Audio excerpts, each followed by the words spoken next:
I will share the link to Dr. Kahina. And we're live. Fantastic. And welcome yet again to another live broadcast, first time on YouTube.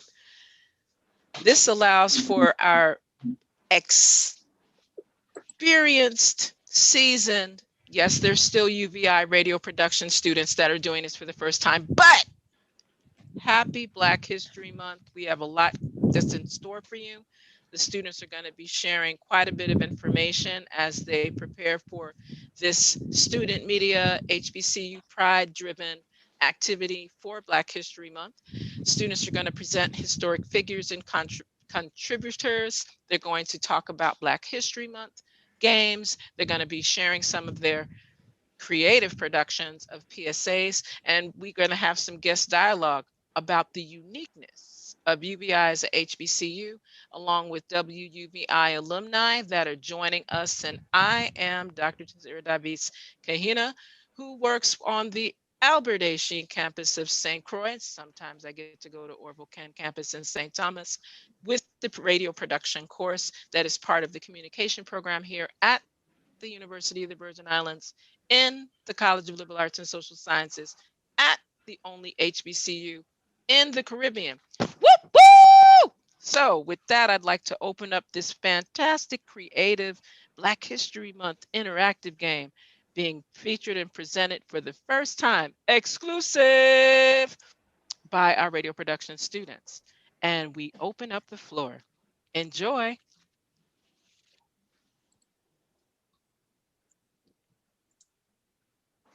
Yes, good afternoon.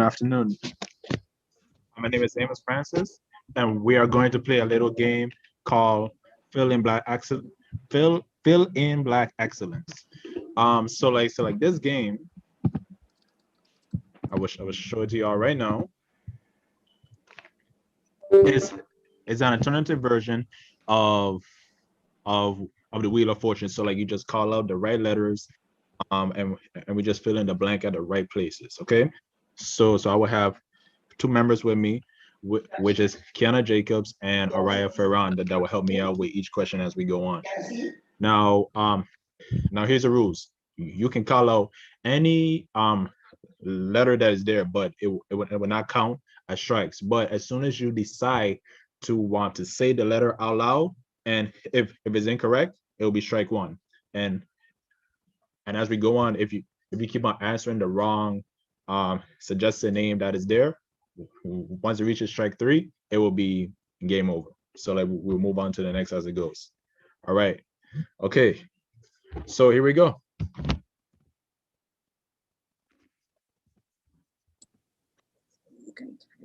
All right.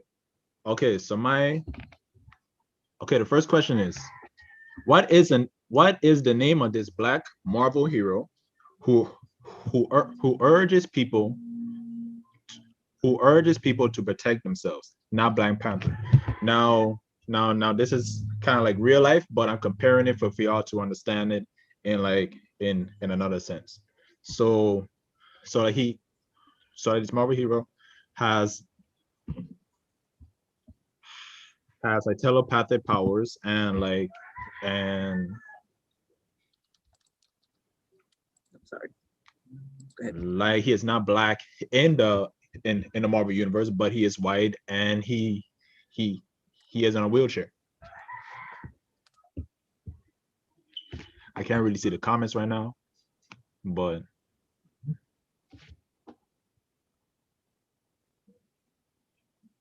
so the comment is the letter B. Go ahead and pull up your chat with the letter B. Anyone else have a letter that they're guessing?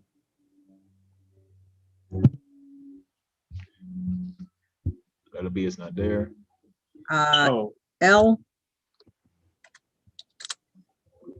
N, you got P, you got R.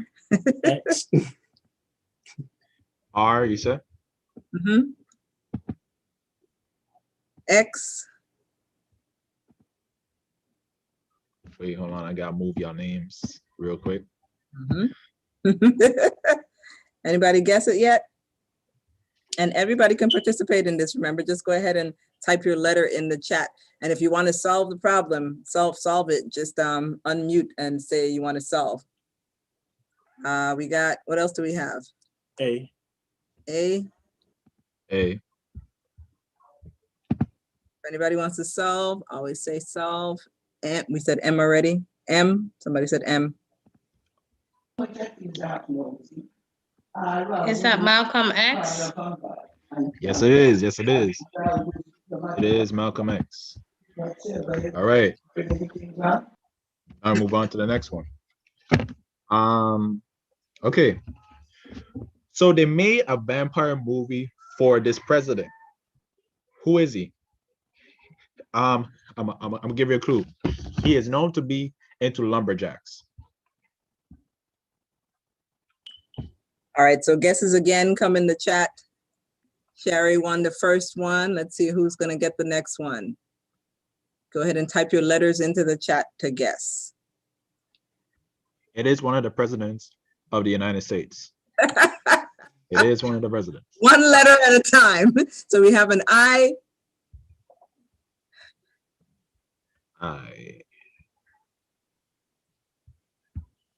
And after that, we have an S. I'd like to solve. Okay, go ahead. That'd be Abraham Lincoln. Yes, sir. Yes, it is. I had a feeling. Nice one, Mike. Okay, the next person that will take over is Kiana Jacobs. Go ahead. Okay. This individual has a maiden name, specialized in hair cosmetics, and became a self-made millionaire. I like to solve. Go. Wow. Wow. Wow. Wow. Okay. Well, go ahead. Madam C.J. Walker. Whoa, Okay. Correct. All right, that's good stuff. Man, black excellence right there. Let's go. Yeah. All right. Okay. All right, next one. This next individual rose to greatness despite facing life's costliest hardships. She won 3 Grammy Awards. She was only 8 years old, raped by her mother's boyfriend, and got pregnant at 16, and later worked in the sex trade and was a calypso singer. Okay. We have an answer already on the chat. Wow. Wow. Yeah. That is And that's wild. correct. That is wild. That is wild. That's correct. Okay, good job. Good job. Good job. Good job. Hello. Nice, nice, nice. Okay, so like the next question, I'm not sure if we have Yeah, Araya Another one. Farhan here. I'm not sure. Is all Afternoon. right, go ahead. Next one. All right, man, let's go. Afternoon, everybody. So this person was an American professional baseball pitcher who played in the Negro League Baseball. His career spanned 5 decades and accumulated in his induction into the National Baseball Hall of Fame. All right, let's get some letters in the chat. One letter at a time. And if you'd like to solve, say you'd like. I got A. We got an A. But I got a W. A W? No. Oh, We have an O. No. A J. No. Oh, you did have an O. Okay. yeah. No. A W. W. Mm-mm. What else? We have an S. No. The letter V is in the chat. You say E? V. V is in Victor. No. I, yeah, you got I. You got E. Okay, there's an I. There's an You E. ain't got no N. No N. Interesting. Huh. They have a G. They have a G. There's a G. O G. Yep. do they have a P? Is there a P? Yeah, they have a P. Sorry. They Oh, have a wow. P. Okay. Okay. I can go back over them. A, O, J, You got A. W. I'll just go back down the line. S, V, I, E. Yeah. Yeah, we call Yeah. out. Okay. Is it Satchel Paige? Sorry, what's the one? What am I supposed to say first? I'd like to solve. No, sorry, never mind. G, a P. They have a G, N as a they have net. a P, they have a N. E, you have E already. I, you have I. V, the letter V is in Victor. Nope. Oh, this one is, we don't know what this one is. Okay, somebody said L, Y. They have a Y, they have a L. Okay. Somebody else said C. Ebony said C. Rubina said O. They have a O. Somebody want to solve it? R. Oh, my bad. Yeah. I could Basically. solve. I said Satchel because everyone knows him as Satchel Paige. Leroy. Very few Oh, people call okay. him Leroy. It's Leroy Satchel Paige. Got it. Yeah. Got it. Okay. All right. That was Good a job. good one. That really All right. tested us. That was good. Okay, That was a challenging the one. next, So, the next one is, Mhm. she is an American former professional basketball player. She was the first female player to be signed into the women's NBA. Is a 3 times woman NBA MVP, top 15 all time, and is a 4-time woman NBA champion. okay. We got some stripes. So let's get those letters in the chat. Let's go guesses. And remember, if you want to solve, Yeah, you have 2 O's. all right, there's an O, there's No J. there's a J from Chris. So let's get everybody gets letters. Yeah, it has a P. It has 2 Kiana, E's. That's an L or I? said an S. Oh. Yes, you have an H. Janella, No, are there any S's? No, Yeah, you have 2 S's. 2 S's. Okay. Oh, sorry. I'd like to solve Cheryl Swoops. Yep. Correct. Arrows. Correct. All right. Wow. Nice. Okay, great job, guys. Great job. Yes. This is the end of our presentation. I hope you enjoy and learn from Black excellence. Excellent. So that was just the first part. For those joining us now, these are the WUVI students. While the next group gets ready to share their screen and give their part of the presentation, this is our Black History Month HBCU special activity for the month. And they put that game together, figured out what to put in it. And the next group now did some research, and they're going to share some of the figures that they chose and some of their significant work. So go right ahead, introduce yourselves and share. Once they're finished, as they're sharing, as they're getting ready to share, once they're finished, we're gonna have some dialogue about HBCUs, and you'll hear a little bit from some of our WUVI alumni and other guests talking about what makes UVI significant as an HBCU, and just HBCUs in general, the difference, the significance, the excellence. And so you can introduce yourself, the students that are getting prepared now, while one person is getting prepared, or whoever. Go ahead. Okay, good afternoon. My name is Sikwana Smith, and today we will be celebrating Black History Month while remembering key figures in the Caribbean. Hi, afternoon. My name is Michael Bell. I am also part of the group that will be giving a presentation on key figures. Good afternoon, everyone. My name is Shari Lewis, and I am thrilled to be a part of this discussion on Black history. Excellent. All right, so I will go ahead and take it from here. When we think about Black History Month, we usually go right ahead to our Black History Month in America. We think about our important figures in America, but today we want to look at important figures in the Caribbean. The intent of American historian Carter G. Woodson was to highlight Black history Black American history when he founded the Negro History Week in 1926. It later evolved into Black History Month, but the focus remained Black American history. And so although we want to remember and celebrate figures such as Frederick Douglass, Harriet Tubman, Rosa Parks, Martin Luther King Jr., there are instances where individuals from the Caribbean have advanced society and activism. While Black slaves in America, particularly the southern states, were still struggling under cruelty of slavery, Black people in the Caribbean were already seizing their freedom. For example, we can look at Toussaint Louverture, who was a prominent leader in the French Revolution.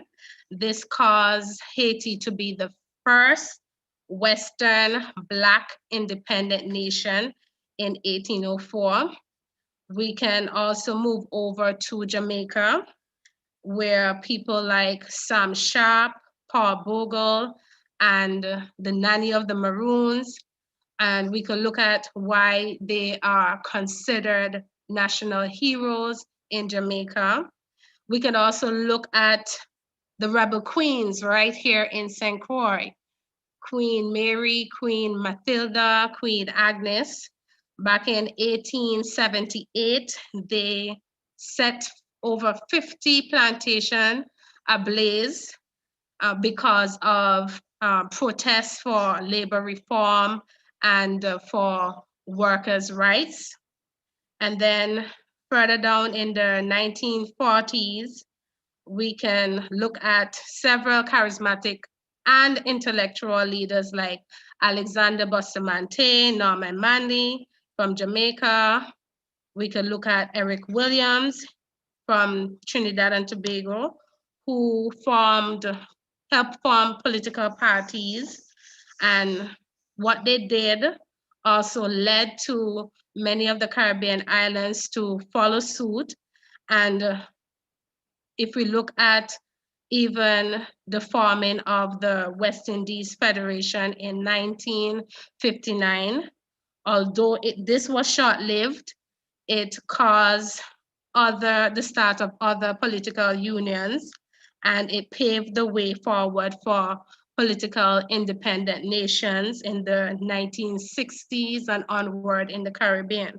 So you see Black people in the Caribbean were making great strides, and we could also look at Black people in America, like Marcus Garvey, who also was a significant contributor to Black power and Negro advancement in that time.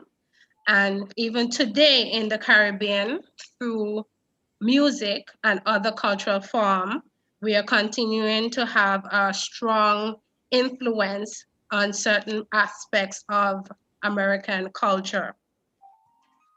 We should also remember the contributions of poet, playwright, writer, and Nobel Prize recipient, Derek Walcott. He was from St. Lucia. We could also consider Olympic winner Usain Bolt. We can consider Sir Vivian Richards from Antigua, who is considered one of the greatest cricketers of all time. So we will see that Black people have always made history and always will, but it's equally important for us as Black people to take that lead on how our history is shared, how it's discovered, how it is explored, how it is recorded, pretty much what we are actually doing right now. And also let us not just celebrate the most famous, but applaud the achievements of every person of African descent that is around you, that you know have made a significant contribution and have contributed in strengthening your community and motivating you to rise to your highest potential. Thank you. I will pass it over to Mr. Bell, who will talk a bit more on significant. Sorry, go ahead. Oh, And I'm going to pause for a second. I'm going to pause you all for a second, and just for those who just came in, you'll share your screen again in a second, just so everybody can see who you are. We're going to share your screen for a second. Wait a minute. I think I'm sharing your screen.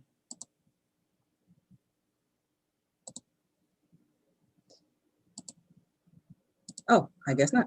Okay, so for those who just came in, this is the WUVI Students Black History Month HBCU program that they're putting together as part of their monthly assignment activity within the radio production class here at the University of the Virgin Islands.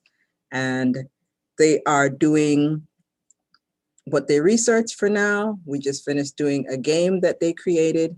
And once they finish doing the research, we're gonna have some dialogue about HBCUs in general, what makes UVI significant also as an HBCU. So that's what we have going on. So thank you for joining us, and please do follow us on WUVI Radio, VI, whether it's on Facebook or whatever else it might be. If you hear some music playing in the background, it will be Sly Mongoose by Dion Parson in the 21st Century. Let me know if you hear it. Hearing anything?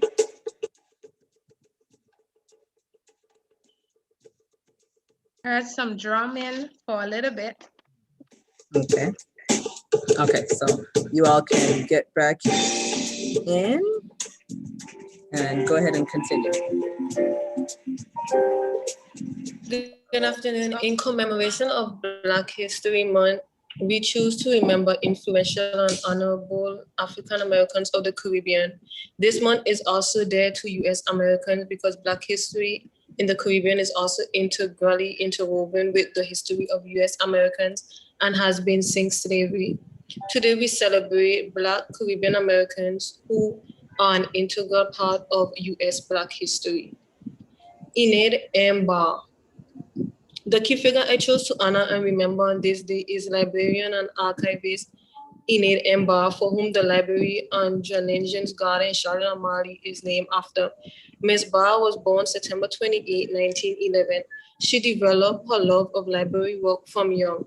As a newly graduated student of the first high school in St. Thomas, she helped establish the first high school library.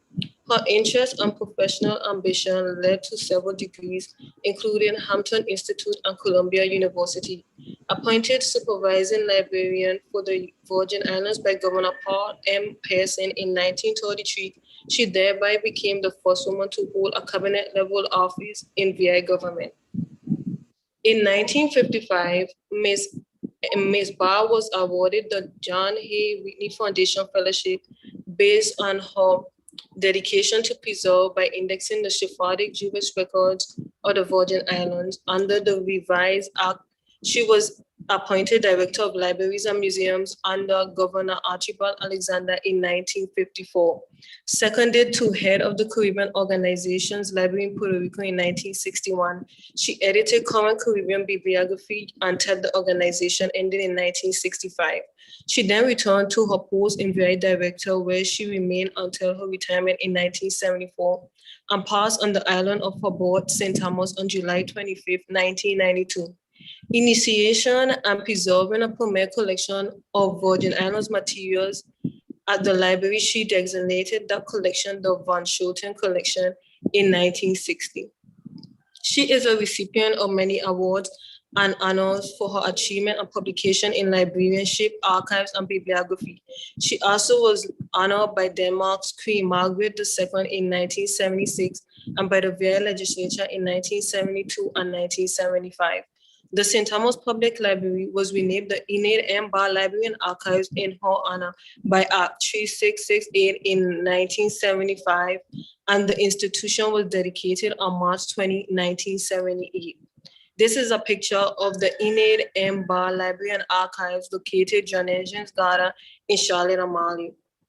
J. Antonio Jarvis. Jose Antonio Jarvis was born on November 22nd, 1901.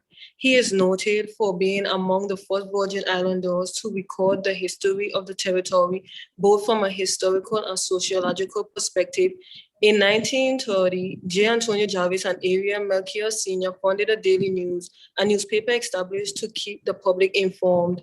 It became the most influential independent newspaper of the Virgin Islands. Jarvis served as editor of the paper until 1940, when the partnership with Melchior was dissolved. Jarvis remained active in the literary and publication industry, publishing works of prose, poetry, and drama. Jarvis began his teaching career in 1924 when he was employed as a teacher at the St. Thomas Academy, a private school on St. Thomas. Shortly after being named to this position, he accepted a position in the public school system where he taught social studies at the Abraham Lincoln School. In 1934, he was transferred to Charlotte Amalie High School. 10 years later, he returned to the Lincoln School as a principal and served there for the remainder of his career. He served in this capacity until his death in 1963. Jarvis was a poet, author, artist, historian, philanthropist, and a great educator. The statue of J. Antonio Jarvis is erected across the street from the Alvaro de Logo post office in Old Charlotte Amalie, St. Thomas. The half-body statue shows a well-dressed man with his right arm rested on a pile of 7 books. The inscription on the base of the statue says, "I try to make my sojourn here a useful interlude. J.A.J." This is a picture of J. Antonio Jarvis statue located on Charlotte Amalie, St. Thomas, U.S. Virgin Islands.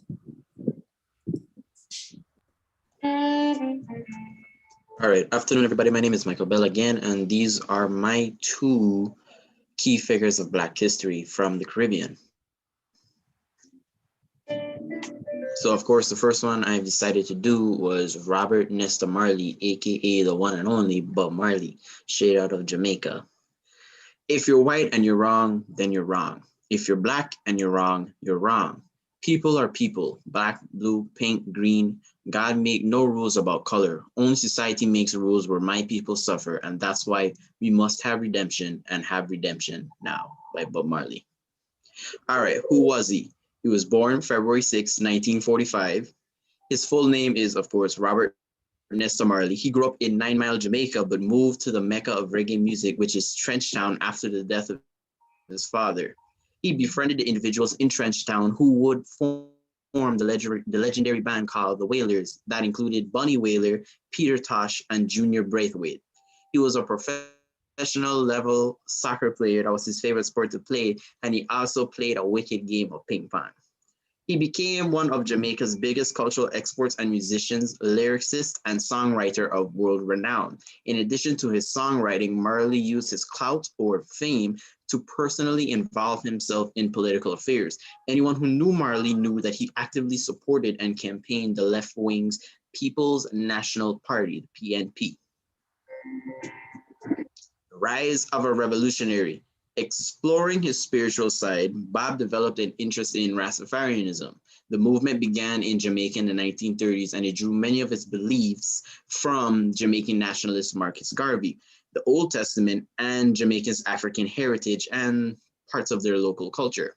When Rastafarian first emerged in Jamaica, it allowed Africans to connect to their homeland ancestry.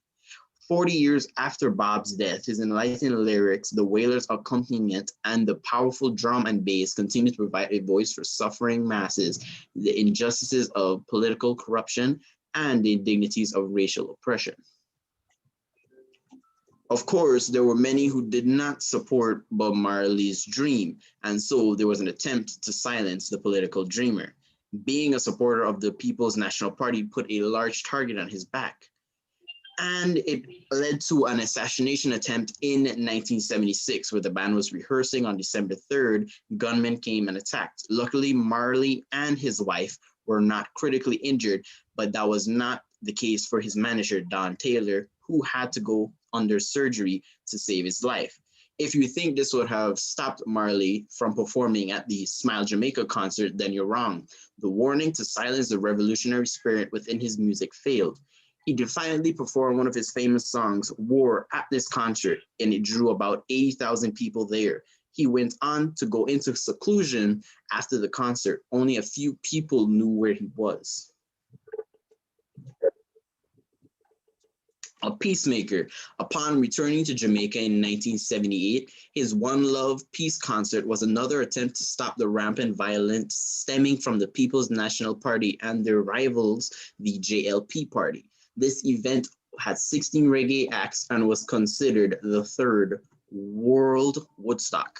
In the concert's most memorable scenario, Bob and the JLP leader Edward Sega and Prime Minister Michael Manley came on stage, and as they played jamming, Bob urged the politicians to shake hands, which you can see here in the picture. The revolutionary turned legend. Bob Marley's influence throughout the world remains unparalleled, irrespective of race, color, or creed. His music changed colorism, racism, opposition, oppression, and has profound effects. He fought against the ism and schisms as he sang in One Drop.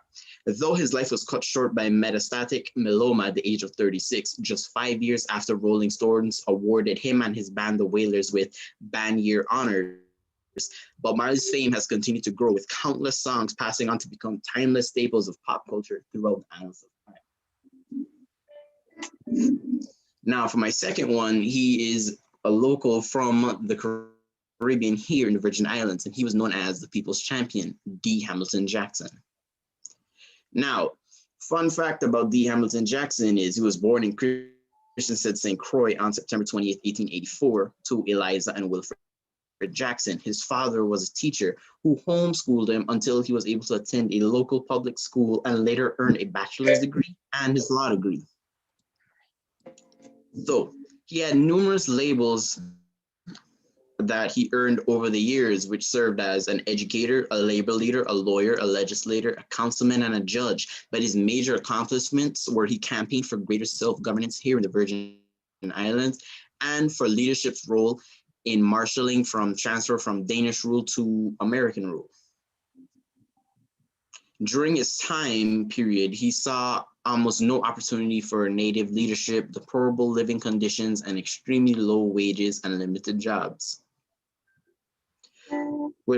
He was given a nickname known as Black Moses, and he received the trademark name because he wanted to escape the bounds of slavery and the shadows of poverty, and paving a way for native leadership in the Virgin Islands, almost like what Moses did with the Israelites who wanted to leave Egypt.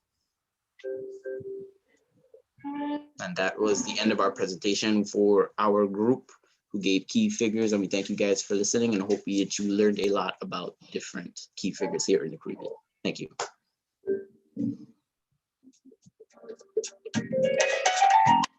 All right, thank you. Thank you. Great job with looking up those figures of our people. And I'm going to turn down Slime Mongoose for a second.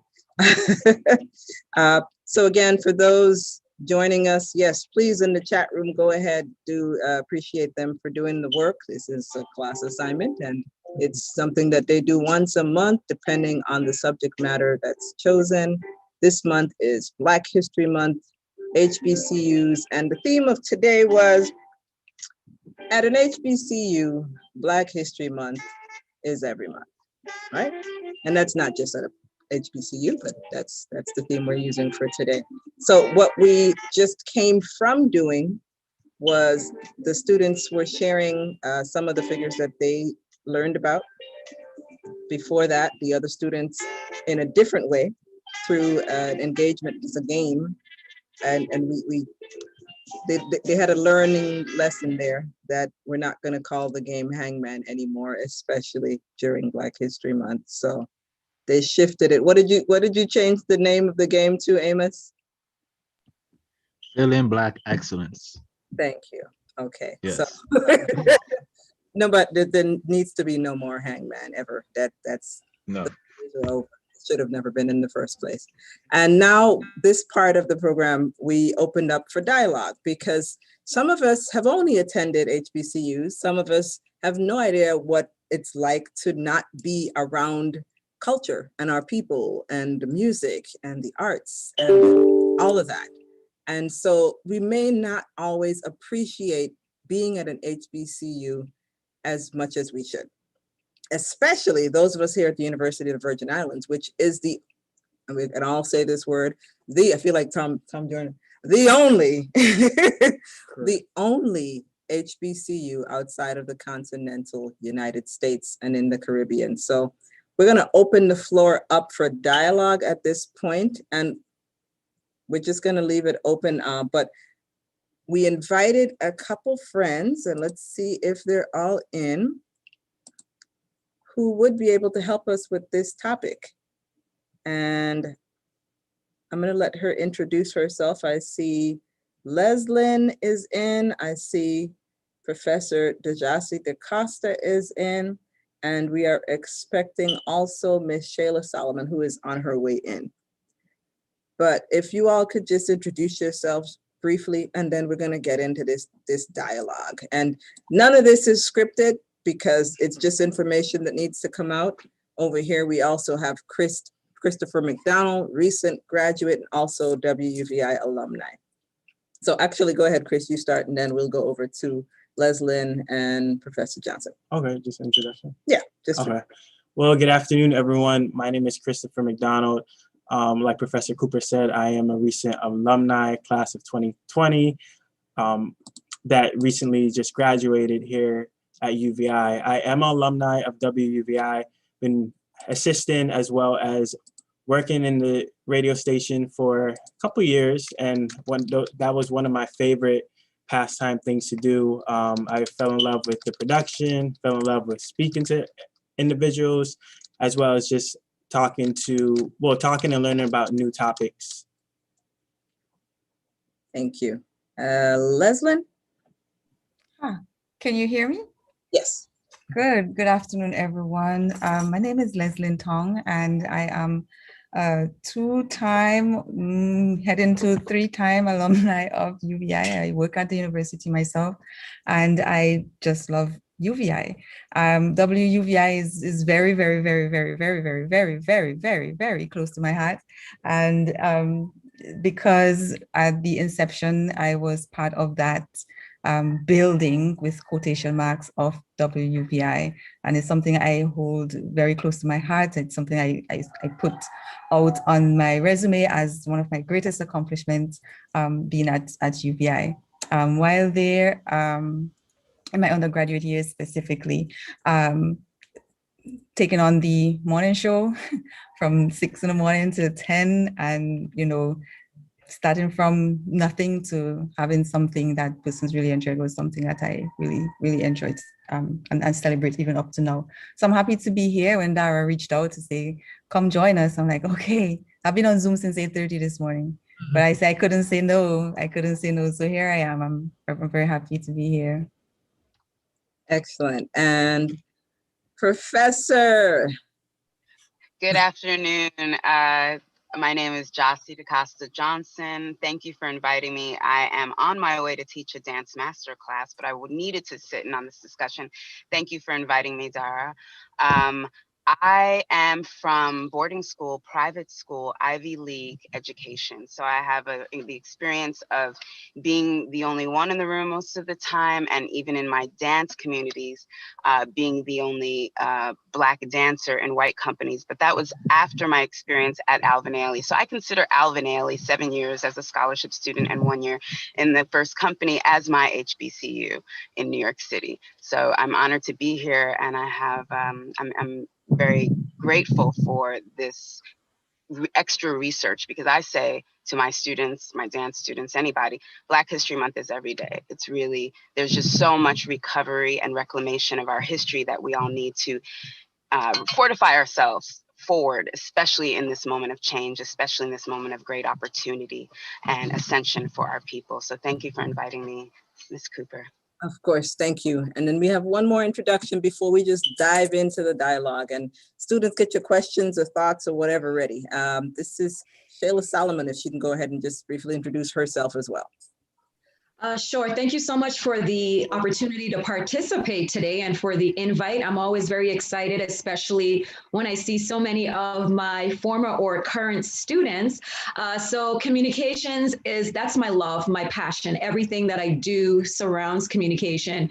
And the school that I selected it for that exact reason. They had their own radio station, television station, public relations organization. They had great internships opportunities. So even though it was considered an all-white school, it was not an HBCU. I served as the minority in a lot of my classes, where I was the only person that looked like me in those classes. And the good thing about the University of the Virgin Islands is that we have small class sizes, sometimes too small, but small class sizes. But think, for example, of a class where you have 200 plus students and there are only 3 students of color. So that's the environment that I attended just for 2 years. I transferred there for my junior and my senior year. And once we get into the discussion, I can share more about how that impacted me, which was positive. But in a nutshell, for undergrad, I attended the Indiana University of Pennsylvania in Indiana, Pennsylvania. And I'm glad to get this conversation started with you guys. All right, great. So let's get right into it because we want to respect everyone's time. We got about 19 minutes and we're going to take a minute off of that just for colored people time, which is a joke because I pay no attention to that. Although the underlying feeling of that is that we do things when it's time, right? Okay, and sometimes that time isn't other people's time. So we're going to respect time now because this is a radio production class. And we also have some PSAs contributed from the broadcast communication class that we'll be sharing nearer to the end. So for students, I'll start with you. Do you all have any questions? Like, have any of you ever been to a non-HBCU? Because right now you're at an HBCU. Has anyone ever been to a non-HBCU? No. Okay. So the reason I invited the people I invited, and it's a variety, not only the WUVI alumni, but also someone's who haven't been and who have been and can help with the comparison. You may not know what you have if it's the only thing you've ever had. So I'm going to just open the floor and let the dialogue happen. Professor Johnson, Professor Solomon, feel free to engage, and then other people, if we need to, we can just unmute and go as well. So, Professor. And I'd like to start then by just talking about stepping out of your comfort zone because I want to focus primarily on attending a non-HBCU. So when I transferred, that was actually, believe it or not, my first time seeing snow. So we're in the mountains in Pennsylvania. So it was not only just a change of environment, but the people around me. I met individuals while attending school who I was the first African-American, the first Black person that they met in real life. You know, they've seen them on TV, in movies, but so I got all of the questions, the curiosity about, you know, hair and what do I do and what I listen to. And you got to understand, coming from the Caribbean, it's a little bit different. So it's an added layer. So I'm not just African-American, but like Afro-Caribbean. So I have, you know, more of a cultural background when it comes to being born and raised in the US Virgin Islands. So it was like, I was teaching so many of them about the US Virgin Islands, the Caribbean, and also being an African-American. So Black history was lots of fun when I was at school because they had no clue. Many of them had no clue. And I would often hear, and this would be my last comment before I turn over the mic, I would often hear, "You're not like the other Black students." And this came from professors and fellow students. And initially I didn't know how to take it. I was like, is this insult or a compliment. I'm not sure how to take it. So I actually asked one professor to break it down, and he explained, and that had a lot to do with my upbringing in the Virgin Islands. And, you know, it takes a village and the way that we interact in the Caribbean. So it really helped me to navigate a non-HBCU and be around individuals who were not like me and handle that change. Wow. I'll share a little of my perspective. I'm from Harlem, New York, born and raised, and I visited St. Croix every summer from 6 days old until a young adult. And I will say that I'm of a lineage of educators. So my father is from New Haven, Connecticut, and he was the first Black student at Hotchkiss Grammar. He spent a year at Yale, hated it, spent a year at Wesleyan, and then finished at Lincoln, which is an HBCU. So I think when he started to educate us in New York City, going to Montessori schools, my mother being a Montessori educator, at the time, they were predominantly white. But one of the things that he said all the time, and it's, you know, you saw it on Scandal, you have to be twice as smart as them. You have to learn their system better than they know their system, because they don't know nothing about you. They have to ask. And so I came to it from a position of power. Also, my parents worked in the civil rights movement. I was very aware that getting an education in these environments was giving me an empowerment. Now, that doesn't mean that when I got to boarding school, people didn't say, "Oh, your hair's like lambs. Well, can I touch it?" and etc. What it didn't for me was allow me to gain a sense of compassion and empathy.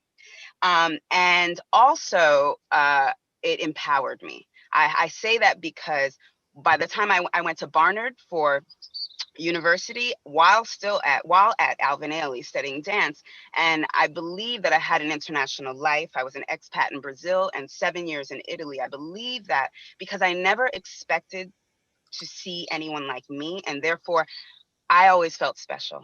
And I walked into the room knowing that I had secrets, but I knew their system. And I also never expected to see examples of myself. I say this to my students. I see a lot of people, a lot of my students say, "Oh, you know, but there's no examples, and, you know, who are our role models?" And I feel that gives a bit of complacency. I think it's really important, regardless of the environment that you're being educated in, to know that you have to step up and be the greatest that you can be, no matter what. And that's how, you know, now I speak Italian and it just floors people. They ask me if I'm Italian. I look at them and I go, "Veramente, really?" And I think that's something I want to pass on to my students, regardless of growing up in, you know, I grew up in Harlem. So obviously I was also in Washington Heights. So all types of Black people, Dominican, Puerto Rican, Cuban, like me, not like me. Nobody ate the same food. So I didn't have a sense that there was a homogenous society around me. I knew we were all different. And I think that, you know, everybody's experience is different. I definitely have moments that were not so great that we can talk about, and is one of the reasons why I chose not to tour in America and not to work with a dance company that toured in America. My first tour in America was 3 months, and I said, I don't have time for this simpleness. I'm done. So that's my perspective. I really try to empower my students with that, because we are a completely gentrified society. Even at an HBCU, to see so many different types of students coming here, I was surprised. And I'm grateful, because it's always Black people that integrate. Dance Theater of Harlem, first dance company, classical dance company founded by a Black man. It's integrated, just like Alvin Ailey. So we are the pioneers, we are the innovators, no matter where we are. And it's important to know that you don't need to have examples. Harriet Tubman didn't have an example. She just knew what she had to do. So that I think that I'll chime in that little bit from my perspective in agreement with Ms. Solomon. Nice. So we have various perspectives here and various experiences, and obviously this is only the beginning, and it's not really the beginning, but this is only the first conversation that we're having in this way, right? More of this needs to happen so that the students are exposed, are educated, and aware of what else is out there, so that they can start to really appreciate more what we have here. Because again, I'll state it again, it's really hard to do that if you don't know what you don't know, right? Leslyn, like she said, she's choosing to be here to do her education here at UVI. And she's proud of that. And many of us are proud of that. I too am an alumni from UVI, I don't remember what year, but the communication program, right here. And so teaching within the communication program and doing all of this, it's given back. It's Sankofa. It's doing what it is we're supposed to do. But we don't know what that is sometimes if we're only on an island, figuratively, really, in all sorts of ways. Okay. Right. So there, Dara, so add some perspective here as well. My experience has always been centered around people that look like me. So I am from Dominica originally, and of course in Dominica we're predominantly Black people. My high school I had one or two teachers from other races, and coming to UVI, I was able to fit in nicely into that. That's been my experience. I have not attended any other school outside of the Caribbean, outside of UVI in terms of higher education. I do hold a graduate certificate from Buffalo State, but I was in St. Thomas. I was in St. Thomas all the time, so I didn't even get to go to Buffalo State to participate. But as an institution, UVI is an institution that is recognized as the only HBCU outside of the United States. It's not just unique, it's very special. And going through the years that I've gone through UVI, it's been a journey of learning and self-discovery, which I think a school in the States would not have afforded me. The fact that, and I think Shayla mentioned that the class sizes being as small as they are allowed us the opportunity to interact with faculty, interact with each other, get to know each other, get to connect on cultural levels. We have people from students from other islands as well. So that is one of the unique things about UVI that I totally embraced. I also embraced the opportunity, for instance, to interact with our President Hall, right? And the lessons that he's been able to share with us. Those are things that for UVI and even as an HBCU that we totally should embrace and celebrate. Culturally, I think I mentioned a bit of that earlier, that the opportunity to be in a small space, small but talawa according to the Jamaican, but it's powerful in that we're able to really embrace who we are. I was talking to a colleague of mine today because we were planning an event and we were trying to work through the program. We mentioned the alma mater and we mentioned the Virgin Islands March. And then there was this big question about the Black National Anthem. I totally believe that we should be representing our Blackness. And one of the ways in which we could do that was to celebrate and sing our Black National Anthem. I think I'm kind of jumping over the place, but I just wanted to kind of, just lay it all out because I am going to have to jump off this call because I do have another meeting. But I totally support and celebrate what you guys are doing in sharing information with others and celebrating UVI as an HBCU. And UVI has been a wonderful experience for me. And yeah, that's just what I'll add for now.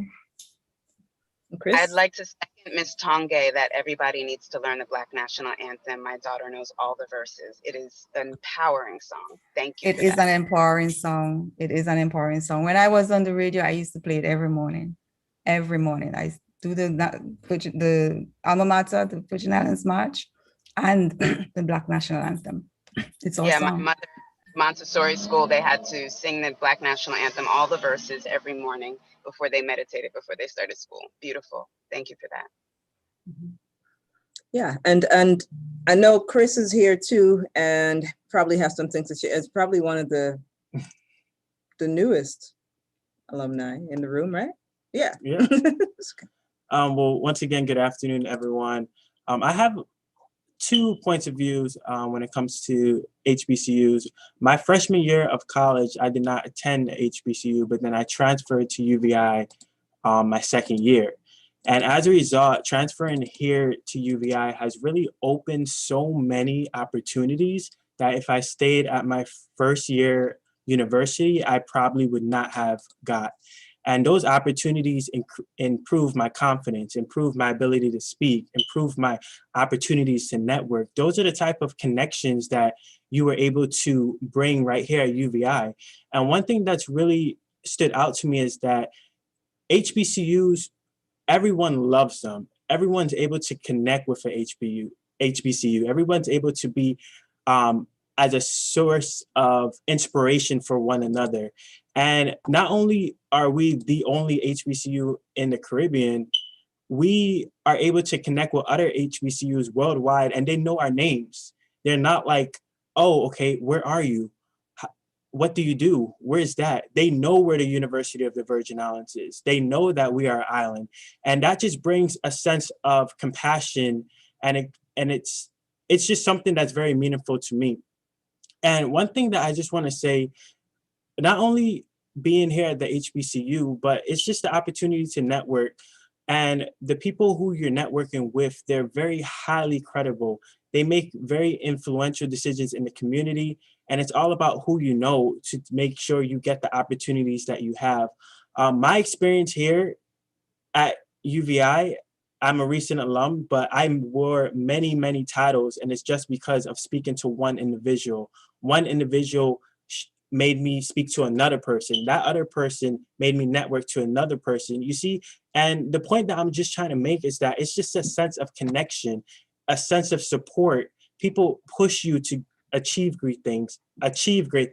People see things in you that you don't see in yourself at first. I'm telling you, once you first walk through UVI's doors and once you leave, you're a whole new person. And it's about the friendships you make, it's about the relationships that you build, and it's about your character, because college is about finding yourself. And trust me, you will find yourself at any HBCU, but mainly UVI. Can you tell that we like UVI over here? Can you tell? So, Professor Johnson, I know that you have a class coming up. Is it at 5? I want to make sure I respect your time as well. And if you have anything else to share, you can. And if I'm still here, so I'm here until I thank you. I'm enjoying this wonderful conversation. Good. And I was going to then let Shayla go ahead and share something else again, and then yourself, and then we'll just wrap it up here. But obviously, this is just the beginning again. Right? This conversation needs to continue. And students, if you all have any questions, put them in the chat box.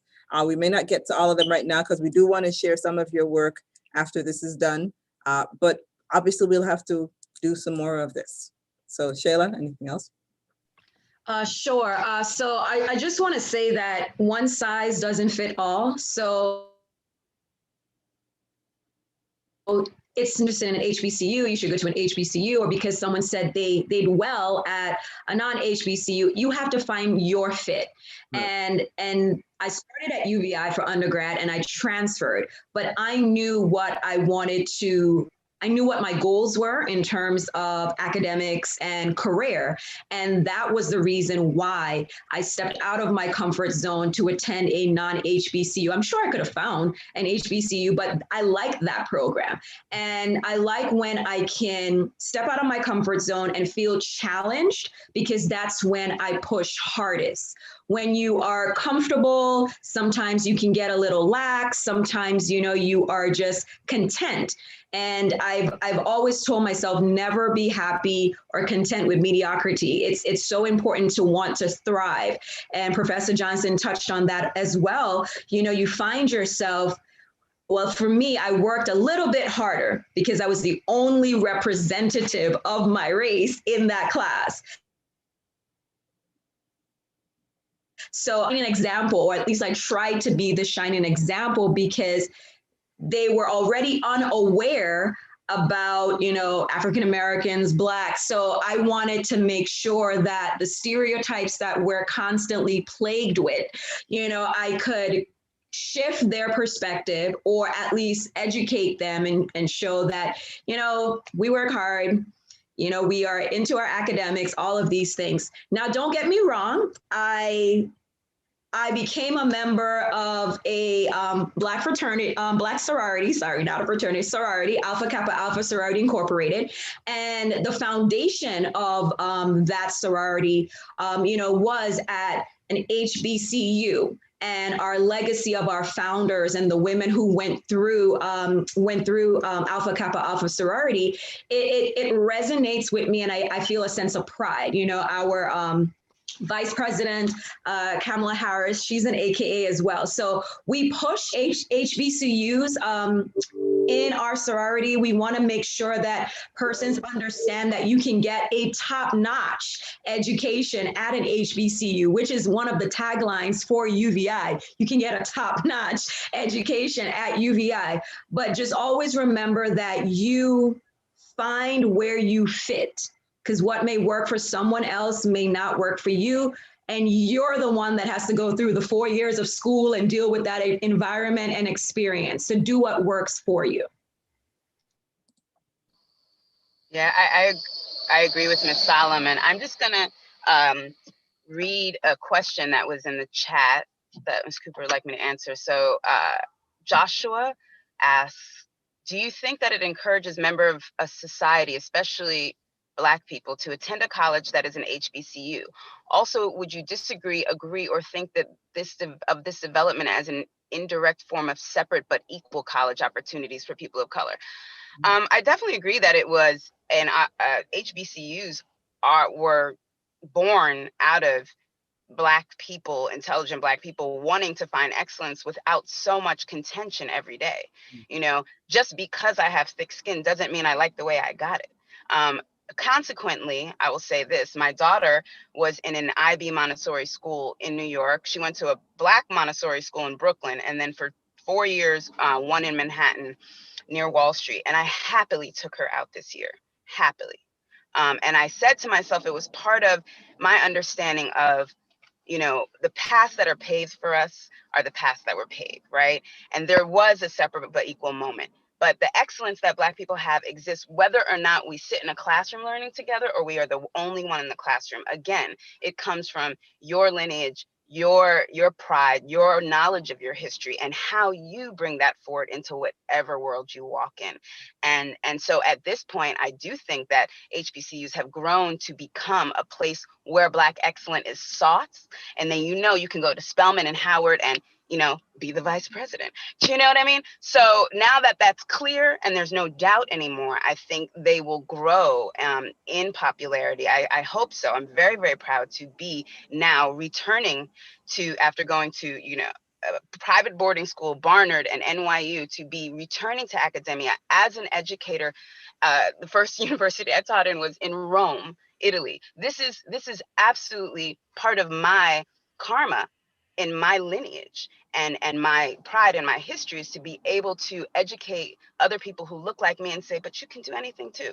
And I think that's what it's about more than anything, where you find community. I love the new alumna who spoke about networking, right? Whether it's a sorority, whether it's a civil rights group, whether it's a book club, whatever it is, staying connected with your community, regardless of what kind of schooling you're in, that's the empowerment. And then we can collectively empower each other through the example that we set by what we do in the world, right? Yeah. I think that answers the question. I hope so. That's the question. Let's see. Joshua, yep, she said very informative. Joshua, why don't you unmute yourself and just, I don't need to read your comment. You have a voice. Use it. Yes, I completely agree with everything that was said, and thank you for the opportunity for me to speak.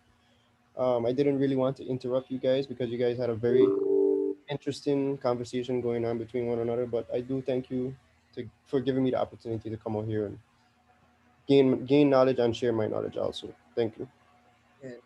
Yeah, definitely. I know we're switching over into the mode now where we're going to be sharing some of their PSAs that the students worked on as we wrapped up this portion of this month's activity with our students here at the University of the Virgin Islands within the communications program in the radio production as well as the broadcast communication courses. And I know that there's some other students here too from is it public speaking? I think so. We got a mixture going on right here, but I wanted to take the moment just to wrap up this portion and move on to the next and thank our professors for joining us Shayla Solomon, Jocelyn DaCosta Johnson.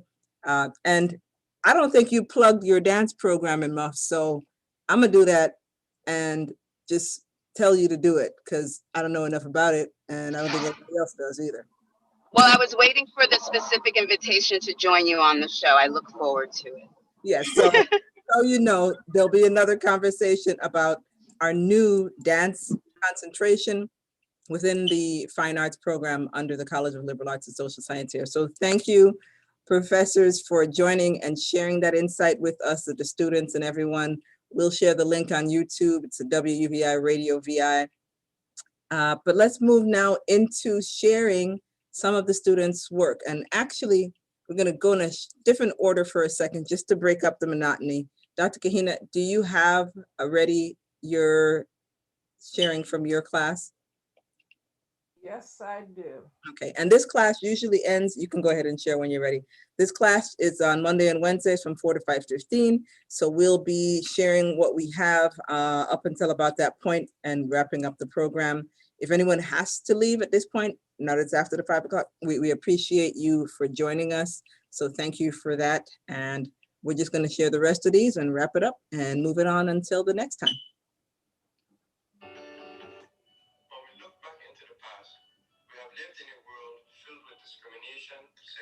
I don't think we're hearing it properly. Could you pause a minute just to make sure that everybody can get it? And reshare again with making sure that you click on those 2 buttons when you share for optimizing.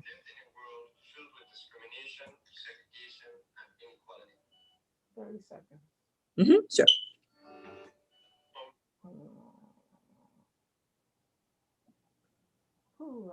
Great job for all the work, students. If we didn't already say it, for the game that you all created and for the information that you shared about the various historic figures and their contributions. Great job. Look back into the past. We have lived in a world filled with discrimination, segregation, and inequality. A place where blacks were not permitted equal rights as whites were. A place where many could see the harsh treatments indulged by black individuals who eventually put up a fight. The fight came with many brutalities and fatalities, but it was all worth it in the end. Nonetheless, we recognize individuals such as Martin Luther King, W.E.B. Du Bois, Duke Ellington, Rosa Parks, and many more influential leaders. These individuals are recognized today by the occasion we call Black History Month. Let's honor them with great compassion for the things they have done, sacrifices that they have made, and changes they have brought. Let's refine, redefine, remind, and reshine our history, because the past is what has shaped our present today. And that's Joshua Ramsandar. That was who? Joshua Ramsandar, who's Oh, asking the question. Okay, really enjoyed that, Joshua. Thank you so much for sharing, for creating that and letting it be shared. And again, we're gonna keep it moving to respect everybody's time because media is time, right? Time. So I'm gonna share something from the COM 205 class. Let me know if you can hear it once it starts. And Dr. Alex Randall, the 5th, teaches that class. It's somewhat the intro to the production class. I'll just share a short. We'll put the rest of it up on SoundCloud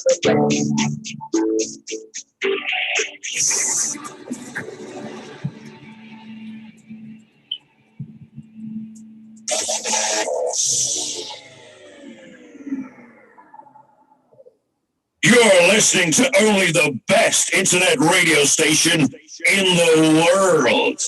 No, the universe. I have a dream.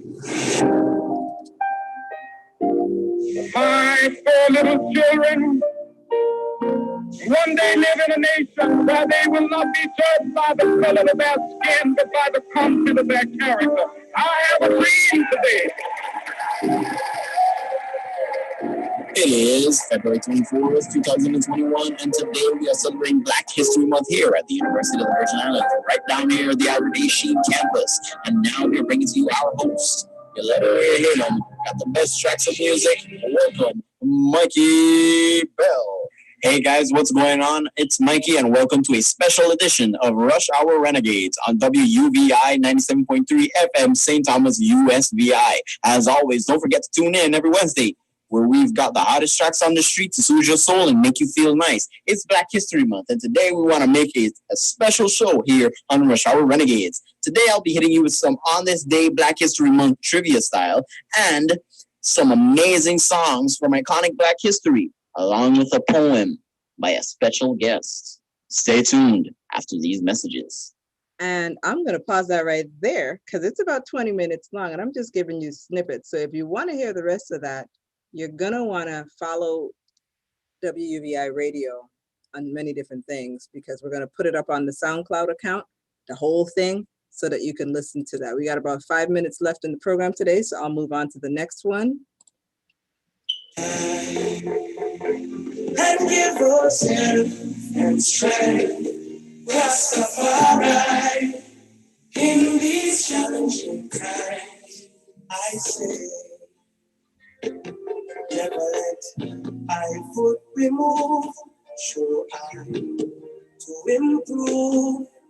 Let the words of my mouth and meditation be true. Cause Africa awaits its come and abroad. Africa awaits its come and abroad. So let peace be within thy walls, and prosperity in the palace. To every bit of us. And Sequana, who are we listening to? Hey everyone, thanks for joining WUVI, the voice of the university at 97.3 FM in St. Thomas, West Virgin Island. Your host today is Sequana Smith. Sequana Smith is a communication major sophomore at the University of the Virgin Islands. Please join me as I welcome Sequana Smith. Thank you and good day, everyone. My name is Sequana Smith, your host for today. At an HBCU, it is Black History Month every month. In commemoration of Black History Month, I would like to remember and celebrate one of the most charismatic Black leaders who organized the first important American Black nationalist movement in 1919 to 1926, the Honorable Marcus Garvey.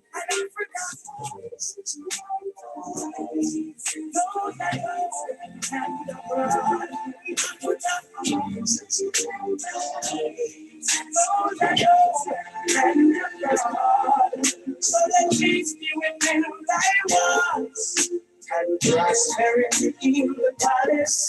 To every other with the heart, oh, for his prophets.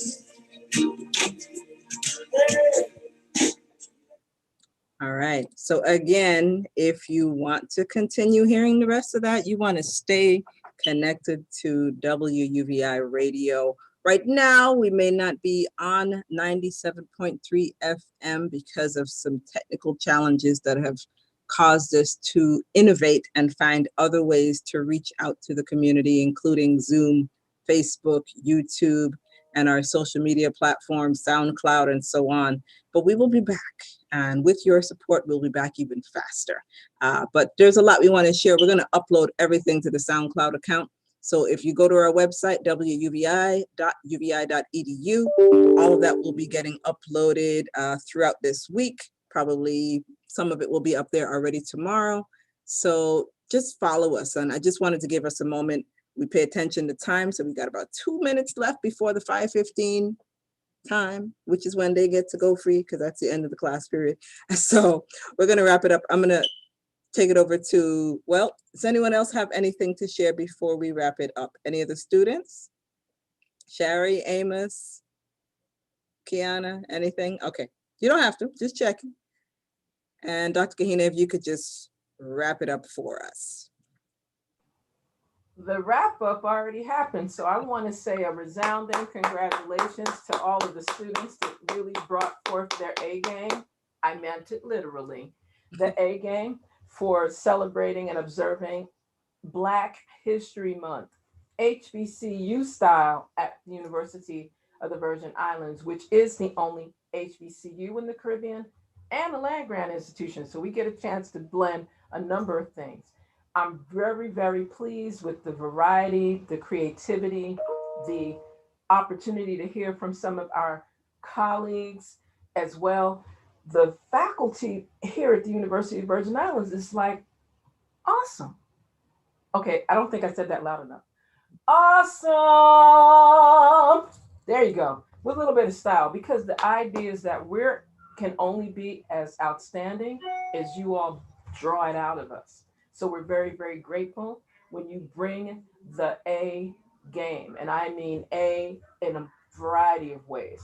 We're looking forward to being able to have persons join us again. Keep in mind, always tune in around 4-ish, because we're going to keep this flow moving. We do not let hurricanes, pandemics, other issues interfere with our ability to have our students really bring their voice to the community, bring their voice, their concerns, their information, their research as well. So we're looking forward to our next opportunity. Until then, remember WUVI 97.3 FM, innovation, creativity, Vibe on wuvi.uvi.edu as well as on SoundCloud. If you have other concerns, interests, etc., WUVI is the way to go, and look for some opportunities. And you heard what Professor Cooper said. Your support will make the shift faster. Hint, hint, subtle. So enjoy the rest of Black History Month, and we look forward to having you really support our students here at the only HBCU in the Caribbean, University of the Virgin Islands. Have a blessed afternoon and a wonderful balance of your week. Thank you all for your time. March 31st, the last Wednesday in March. That's when we're going to do this again. For what's going to be the topic? March is what? What's March? Virgin Islands. Oh. Women's History Month. Okay, Virgin Islands History Month. What else? Oh, sorry, you said it right. Virgin Islands and Women's History. You got it. We're out of here. See you all later. wuvi.uvi.edu. Thank you. Take care.